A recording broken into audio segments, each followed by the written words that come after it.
1 table spoon జీలకర్ర, 1 table spoon ఆవాలు, half table spoon మెంతులు, 2 ఇంచుల చెక్క, 5 యాలకలు, 10-12 లవంగాలు వేసి ఫ్లేమ్ని లో ఫ్లేమ్లో పెట్టుకొని మసాలా దినుసులన్నీ దోరగా వేయించుకోవాలి.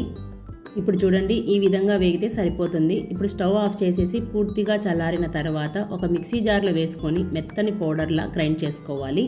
నేను చెప్పిన విధంగా మసాలా పొడిని ప్రిపేర్ చేసుకొని చికెన్ పచ్చడి చేస్తే చాలా రుచిగా ఎక్కువ రోజులు నిల్వ ఉంటుంది. కరెక్ట్ కొలతలతో చికెన్ పచ్చడి ఇలా చేస్తే ఎవరికైనా నచ్చాల్సిందే, అంత బాగుంటుంది. ఈలోపు చికెన్ ముక్కలు బాగా ఉడికిపోయాయి, నీళ్లు మొత్తం ఇంకిపోయాయి కదా. ఇప్పుడు స్టవ్ ఆఫ్ చేసేసి వేరే ప్లేట్లోకి చికెన్ ముక్కల్ని వేసి పూర్తిగా చల్లారనివ్వండి. చల్లారిన తర్వాత నేను ఇక్కడ చూపించినట్లుగా చిన్న చిన్న ముక్కలుగా కట్ చేసుకోండి. మీకు ఏ సైజు కావాలంటే ఆ సైజులో తుంచుకుంటే సరిపోతుంది. చూడండి, చికెన్ అనేది ఎంత సాఫ్ట్గా ఉడికిపోయిందో. తుంచి పెట్టుకున్న చికెన్ పీసెస్ని మొత్తం ఒక బౌల్లోకి తీసి పక్కన ఉంచండి. స్టవ్ మీద ప్యాన్ పెట్టుకొని 1/2 లీటర్ వరకు పల్లి నూనె వేసుకుంటున్నాను. మీరు కావాలంటే ఈ ప్లేస్లో నువ్వుల నూనె వేసుకున్న టేస్ట్ అయితే చాలా బాగుంటుంది. ఆయిల్ గోరువెచ్చగా ఉన్నప్పుడే చికెన్ ముక్కలన్నీ వేసుకొని ఫ్లేమ్ని మీడియం ఫ్లేమ్లో పెట్టుకొని లైట్ గోల్డెన్ బ్రౌన్ కలర్ వచ్చేంత వరకు వేయించుకోవాలి.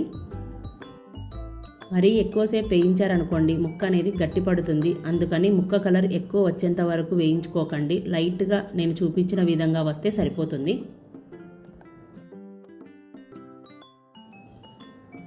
ఈ విధంగా ఉన్నప్పుడు ఫ్రెష్గా మిక్సీ పట్టిన అల్లం వెల్లుల్లిని 1.5 టేబుల్ స్పూన్ వేసుకొని ఈ ఆయిల్లో బాగా వేగనివ్వండి. అల్లం వెల్లుల్లి పేస్ట్ బాగా వేగిన తర్వాత కొంచెం కలర్ చేంజ్ అవుతుంది కదా, అలా వచ్చేంత వరకు ఫ్రై చేసుకోవాలి. నాన్ వెజ్ పికిల్స్ కానీ కర్రీస్ కానీ చేసుకునేటప్పుడు ఫ్రెష్గా అప్పటికప్పుడు రుబ్బుకున్న అల్లం వెల్లుల్లి పేస్ట్ని వేసుకొని చేస్తే టేస్ట్ అయితే చాలా బాగుంటుంది. తప్పకుండా ఇదే విధంగా మీరు ట్రై చేసి చూడండి, బాగా ఇష్టంగా తినేస్తారు. చూడండి, చికెన్ అనేది ఈ విధంగా కలర్ వస్తే సరిపోతుంది. ఇప్పుడు స్టవ్ ఆఫ్ చేసేసి ప్యాన్ పక్కకు దించుకోవాలి. ఇప్పుడు ఆ వేడి మీద ఉన్నప్పుడే గ్రైండ్ చేసి పెట్టుకున్న మసాలా పొడి, 1/2 కప్పు కారం, గ్రామ్స్ వైజ్గా చెప్పాలంటే 50 గ్రాములు ఉంటుందండి కారం, 1.5 టేబుల్ స్పూన్ ఉప్పును వేసుకోవాలి. ఉప్పు మాత్రం చూసి వేసుకోవాలి. ఫస్ట్ మాత్రం కొంచెం తగ్గించి వేసుకోండి. సరిపోలేదు అనిపిస్తే మళ్ళీ కలుపుకోవచ్చు. ముందే ఎక్కువ వేశారనుకోండి ఉప్పు కషం అయిపోతుంది.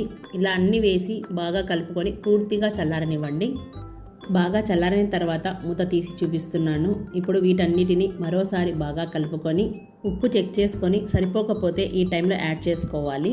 ఇప్పుడు ఇందులోకి 3 టేబుల్ స్పూన్ల నిమ్మరసాన్ని వేసుకొని బాగా కలుపుకోవాలి. వేడి మీద నిమ్మరసం వేశారనుకోండి పచ్చడి అనేది కొంచెం చేదు వచ్చేస్తుంది. సో పూర్తిగా చల్లారిన తర్వాతే నిమ్మరసాన్ని యాడ్ చేసుకోవాలి. అంతే, ఎంతో టేస్టీగా ఉండే చికెన్ పచ్చడి రెడీ అయిపోయింది.